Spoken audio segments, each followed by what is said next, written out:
Bonjour à tous. Donc, cette année, nous avons eu de nouveau le plaisir d'animer la session dédiée au plan France Médecine Génomique 2025.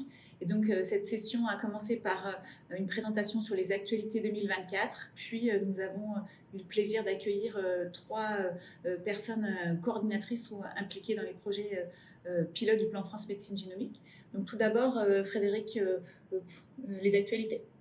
Oui, donc en termes d'actualité, l'année a été riche. Donc tout d'abord, sur le plan de la montée en charge de l'activité, le nombre de prescriptions continue à progresser. On va être à plus de 30% d'activité en 2024 par rapport à 2023 et avec 34 000 patients qui ont reçu une prescription dans le cadre de PFMG et quasiment 100 000 personnes qui ont été séquencées dans le cadre du plan.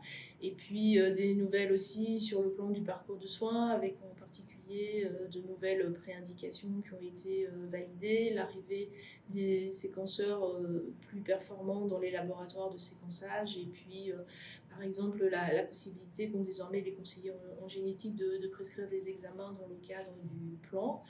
Et puis, c'était aussi une année de structuration pour le CAD, le collecteur-analyseur de données, avec la structuration des équipes et puis l'obtention de toutes les contraintes réglementaires, donc ce qui fait qu'il va pouvoir entrer dans une phase opérationnelle.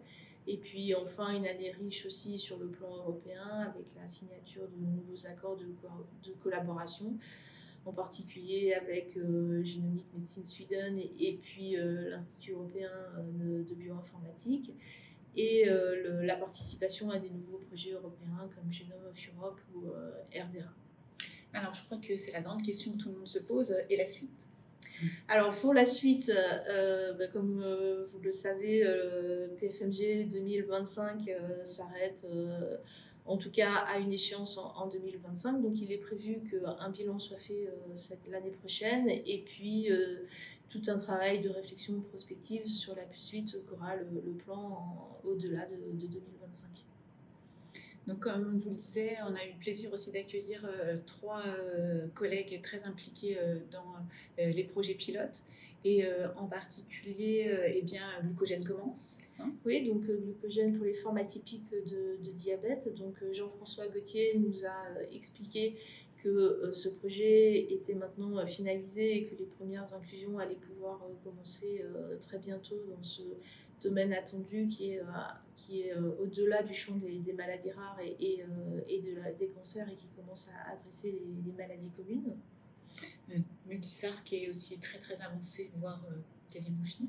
Oui, donc les inclusions dans Multisarc, donc Isabelle Soubéran, qui est la responsable scientifique de Multisarc, nous a expliqué que les inclusions étaient terminées dans le bras diagnostique de l'essai, qui a permis de démontrer que la réalisation de séquençage d'exomes et de RNA-seq était possible dans un délai qui était compatible avec la prise en charge des patients et avec le couplage à des bras thérapeutiques ensuite, et la présentation des résultats au Congrès européen de l'ESMO.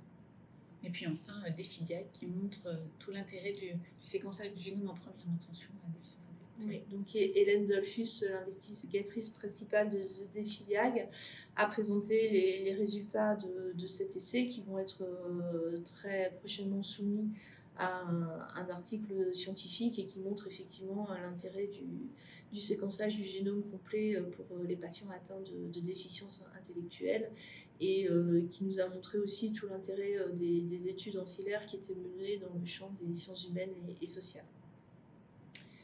Donc écoutez, Frédéric va peut-être conclure sur cette belle début de matinée. Oui, donc c'était une session qui était riche en discussions aussi et qui ouvre des perspectives pour la suite du plan et les réflexions qui vont commencer l'année prochaine. Très bien, merci.